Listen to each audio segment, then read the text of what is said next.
What's up, everybody, and welcome to my NXT review. I'm still a little sick, but I do feel better than what I did yesterday.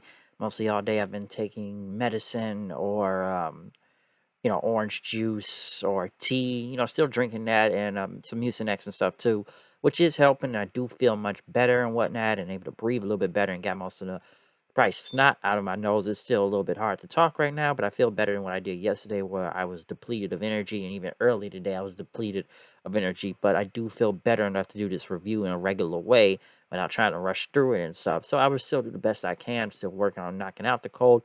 Hopefully, I can have this cold knocked out by tomorrow, or hopefully the day after Thursday and whatnot. Because being sick sucks, okay? It really does. But we start off with the new tag team champions, Pretty Deadly, Kit Wilson and Elton Prince, basically coming out there, talking about we made history. We won the tag team titles in our first match in the U.S. and whatnot, and talked about, we dominated the UK team, and now we're doing the U.S., dominating the U.S. tag team now. The Grizzled Young Veterans came out then, basically calling them, you guys look like dweebs and dorks and stuff. And listen, man, they could have been the gauntlet too, because listen, man, the only reason why you dominate the UK tag scene because we left over there, okay? Legado del Fantasma came out then, the whole crew. Electra Lopez basically was saying something, but they ended up attacking the Grizzly Young Veterans. There was a brawl in, and then, Pretty Deadly started getting into the brawl after that. As they brawled to the back, Braun Breaker came from the crowd then, jumping in the ring, basically wanting his dad's Hall of Fame ring back. Joe Gacy appeared, and he says, you want the ring? I'm not hard to find." And then they had all these screens with Joe Gacy laughing and stuff. So welcome to NXT Saw edition, folks. So let the mind games begin. This is the Saw edition of NXT. Um, I know they had Santos Escobar cut a promo on Carmelo Hayes. I guess he was watching a video about a pool and stuff, saying he's going to get the North American title now. Tiffany Stratton went against Saray. Not a bad match. I'm kind of surprised Tiffany Stratton won. You think Saray would win after she lost in the whole schoolgirl thing. She out her full form this time, but no, she lost clean to Tiffany Stratton. Also, that's what kind of got me like really now. They beat her with a clean win. So don't know what's really gonna happen with Saray next after this though. I know they obviously was gonna push Tiffany Stratton. No surprise by that, but Saray don't know what's really gonna happen next for Saray right now. But Tiffany Stratton with the clean win. Braun Breaker was still looking for Joe Gacy. Next thing you know, he heard his dad's voice, Rick Steiner. Basically, it was in the same cage he was in last week, but like a voice recording on it. And then, for some reason, Breaker walks into the cage, kind of like an idiot. This is an easy way to get trapped.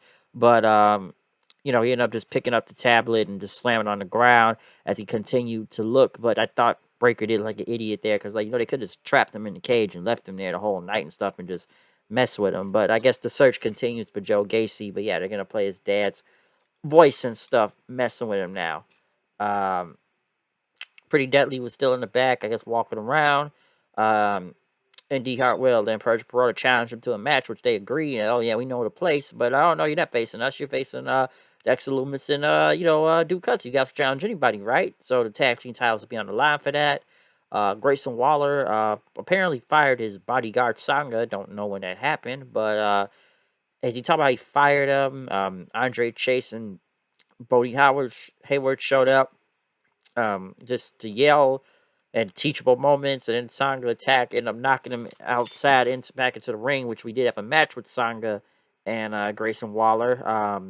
Basically, Waller got the win, knocking Sanga into a post and then hitting his stunner, rolling in the ring stunner thing for the win. So Waller getting the win, which they are still protecting him out there right now. So it's but not a bad match for him and Sanga though. I will say that. But Waller, obviously, he's still getting the push right now. But yeah, I didn't think they would take his bodyguard away already. Cora Jade was kind of promo, talking about Natalia, talking about being betrayed by her hero, and talked about, the future is bleak and stuff. But she talked about, this is a dream match now, but it's not a dream match anymore. It's just, she just wants to kick Natty's legendary ass and stuff.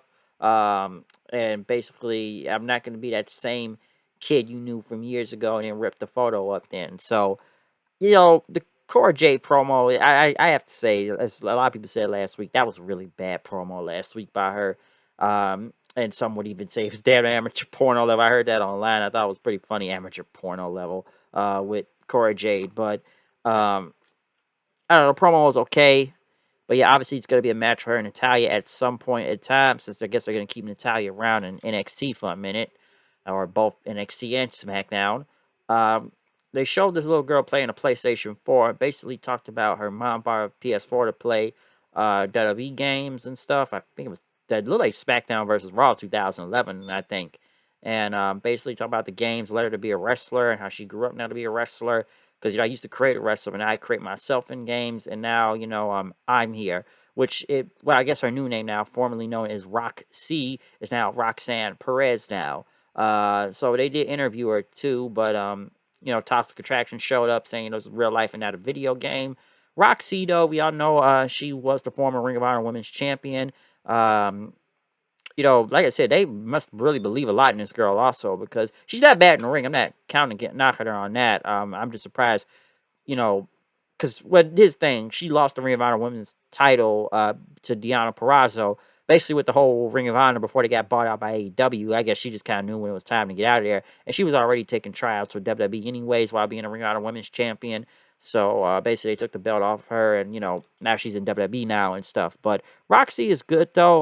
Like I said, I don't know much of her. I've only seen her a little. I saw her a little in the Ring of Honor Women's tournament for the title, but like I said, they put the belt on her that early, and yeah, I guess WWE probably believes in something in her now since they got her already on TV. So we'll get into that later. Legado del Fantasma went against Grizzly Young Vets.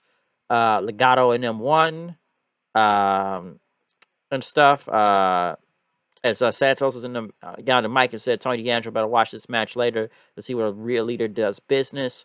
Wesley now solo. Not having his partner anymore.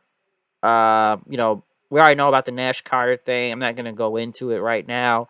It looked like he's probably about to dress because things. I didn't know what was going to happen with Wesley or Dez or whatever you want to call him, given that not having a tag team titles anymore, his tag team partner getting fired.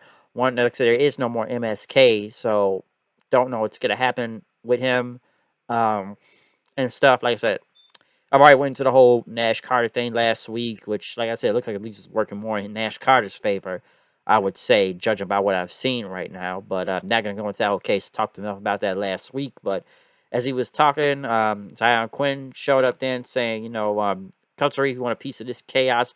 Wasn't this guy fight Draco Anthony or something, trying to fight him against Joe Gacy? Now he's going against Dez for some reason. It's kind of out of nowhere.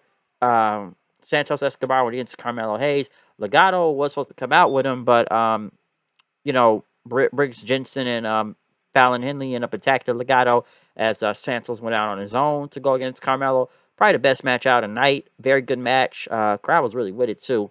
I enjoyed this match. Most of this match had a weird finish with Escobar's outside, and these two random mafia guys that look like it's 1945 out there. And I mean, like, just the suits and the fedoras, like this is the Godfather or something.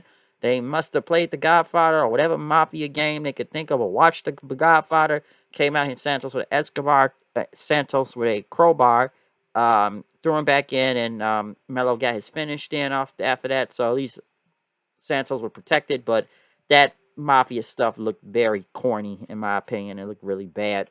Melo and Trick then got on the microphone, talk about how Melo's going to, get back the North American title at Spring Break-In. Cameron Grimes came out, says, "All right, man, you can't confront me like a man and stuff," but he was going to get in the ring till Solo Sikoa showed up and attacked him and took him out as Grimes and Solo basically, just shook their heads in respect. Basically, be a triple threat match at this Spring Break-In thing coming up.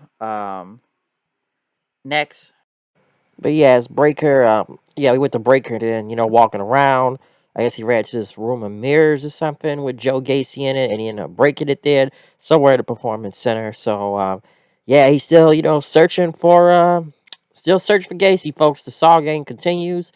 Roderick Strong was training in the back, talking about commitments, talking about how he's watching other group fall apart, other than Undisputed Era. Basically, say he doesn't want the Diamond Man to fall apart because he's going to make examples of the enemies next week. Natalia went against Tatum Paxley. Natalia very over, I will say, in this crowd. I'll say that, given it's NXT. Basically, Natalia won with the sharpshooter and stuff for the win. The match was okay, I'll say that. So, not a bad match, but hey, let's remember Natalia's been in NXT before, but then again, it's more greed people here than it was before, so we'll see what happens with that. Tony D'Angelo was walking out, saying, hey, man, I got to do with that Santos Escobar attack, okay? This is car right here? Nice tires, he said, okay? Next week, they're going to have a Nathan Frazier debut. Apparently, he's one of Seth Rollins' students from his wrestling school and stuff. Legato was out there at their car again, except um, at their car and stuff, but it ended up being a fish, a dead fish. So I guess he's gonna be sleeping with the fishes then. From Tony D'Angelo. This shit is corny, by the way. So they had a boot and a fish, a dead fish on top of their car and a boot. Where is that coming from? Wesley would against Zion Quinn. Like I said, Wesley's a single star now. Not a bad match. So sometimes I don't know where to go with Zion Quinn since he sends a feud with other people every other week. But Quinn got the win right here. So we'll see what happens with Wesley. I know it's a loss, but this wasn't as bad. Go him being single star right now. So we'll see what goes on from that. Natalia was talking about the whole Cora Jade thing last week and talked about, talking about all these wrestlers show up on the main roster now and target me first. So now I'm going to be the first to strike. Nikita Lyons just came in there and said, like, okay, after I'm done with Lash Legend, I'm coming after you. And Natalia says, you understand, you want a piece of the best, all right? You're going to get that sharpshooter just like Cora Jade. Nikita said, I'm flexible, which I'm sure a lot of people are going nuts on the internet right now for her saying that. They talked about Von Wagner beating up Jiro Kushida, which, by the way, Kushida has left the company now. Yeah, I'll say it's about Kushida. I think I said this yesterday. I like Kushida, but listen, this guy was already done after the 2.0 thing started. The minute they took that cruiserweight title off of him and put him in this jacket tie thing, and he wasn't the Kushida, he wasn't even the whole Marty McFly. The way he was still dressed like that, but they looked like they were going with the push for Kushida, especially when they had him damn near killing everybody at one point every week on the show. Make it like a badass. But now with that jacket time thing, uh, you know, I can't say I'm surprised he left because they weren't really doing much with him anyways. Apparently, he may be going back to New Japan, maybe the American show. I don't know. Listen, the guy's been IWGP Junior Heavyweight Champion several times, so maybe he'll be back by Best of the Super Juniors. We'll see. Um, JC Jane went against Roxanne Perez, Roxy. Good match. It ended up with Wendy Chu destroying their stuff in the back. I still think it looked very silly with those water guns last week and had a bump for that. But Roxy got the pin right here over one of the tag team champions. So, yeah, I know it's a screwy finish, but obviously they still believe in her and something. But in the main event, we did get Pretty Deadly and Duke Hudson and Dexter Lubis for the tag titles. Not a bad match. Of course, Pretty Deadly was going to win and stuff, but not a bad match at all. I will say that. Kind of out of nowhere, and this was the main event at the same time. But yeah, but they got Dexter and Loomis as Dexter and Hudson as a team, so we'll see what goes from there. But in the last part of the show, the lights were out and Gacy was somewhere standing on a perch. Braun Breaker came to get his Hall of Fame ring from his dad. Breaker said, "Let's go, tough guy." Gacy put the Hall of Fame, the whole ring into his pocket, and then he pushed him off the ledge, saying "Leap of Faith," which I don't know. He's just on the ground, and then these druids come out of nowhere. So, like, is Joe Gacy the Undertaker now or something? Like, druids, like, where is this going? I have no idea where this is going with this Gacy Breaker feud, but now we got druids now. So, Undertaker 3.0, I don't know. First, they Edge doing dark stuff, now Gacy doing more dark stuff. But that's all I got to say about the show. Okay, comment, subscribe, follow me on Twitter at 190. I need to go suppress this call right now, so I'll see you guys then. Peace.